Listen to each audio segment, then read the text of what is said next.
So today on this Feast of Holy Family, I think the pressing questions that maybe all of us are asking is, what is Holy Family? What does Holy Family look like?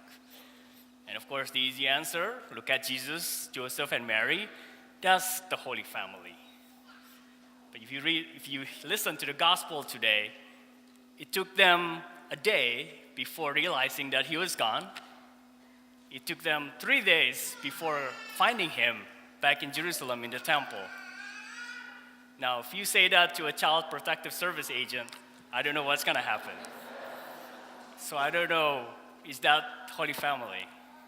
But I think for us in our society, especially in the Western society, we tend to think a family unit is a nuclear family, mother, father, and children.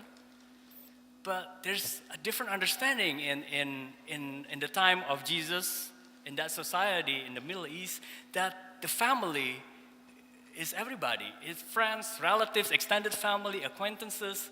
And that's why they felt safe. Joseph and Mary felt safe leaving him with their friends and acquaintances in the caravan. They traveled to Jerusalem in a caravan because that's a safe way to protect them from robbers, kidnappers, maybe some corrupt government officials. They traveled together as caravan. They became one family. And leaving him in the temple, that's another family. That's another community of the temple, a community of believers, just like us, a community of believers here in this temple, in this church. So when we see that too in the first reading, when Hannah left, this time on purpose, left Samuel in the temple, knowing that he will grow up in faith, taught by Eli, by the priest, by the community of believers, to grow in faith, to grow in the love of God, to feel that love of God. So now, today, we're also baptizing. We're welcoming a new member, the newest member in our family, the family of the Casa, the family of the Catholic Church, a Catholic community. We have Lily here.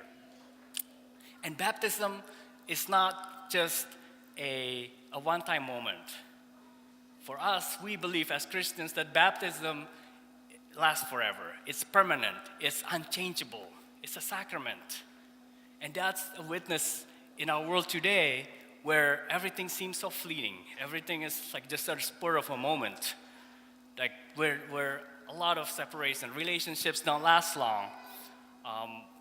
We see that in our celebrities. Like I don't even know who's Taylor Swift dating right now. I lost track.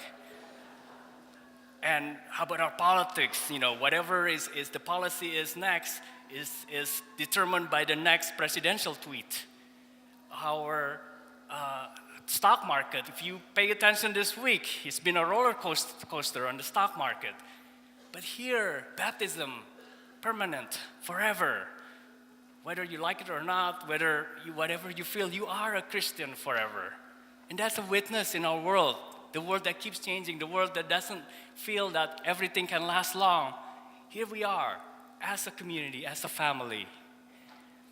So how do we make that? Making a community takes work. Here at the Casa, in our church, we welcome people. Yes, we know that. You feel welcome because some people say this is a destination church.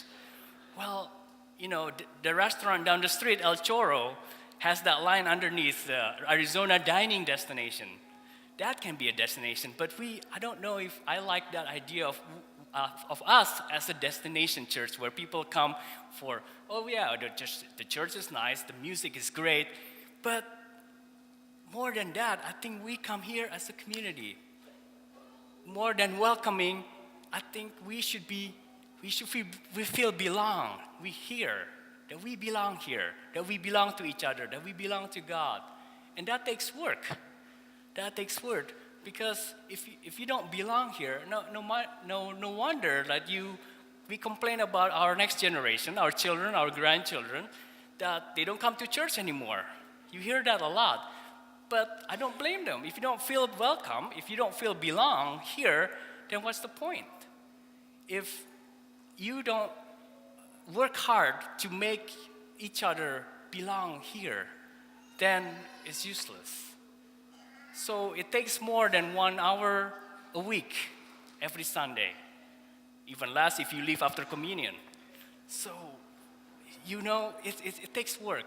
There's a lot of opportunities here at the Casa. There's a lot of volunteers opportunities. You see that outside the door. There's a list like this, a list of all the volunteer opportunities here at the Casa. There's coffee and donuts after this, if you can bear the cold a little bit, and spend some time with each other. Get to know each other. There's a yellow registration sheet if you haven't registered here as the community of the Casa. There's all these ways. And with our newest member, Lily, just in the following weeks, if you see her, if you see the parents, Amanda and Peter, just greet them, welcome them, ask them, how's Lily doing? Ask her older sister, Clara, how are you doing? We promise them to help them to grow in love, to grow in faith in God. And let's keep that promise. So let's work toward that. If there's a new year resolution, as we go toward the end of this year, to have the resolution of making the Casa more of a community, more of a family, to do one extra thing, whatever that is, whatever it takes, to make us belong here, to become becoming a family, a community, a holy family. Amen.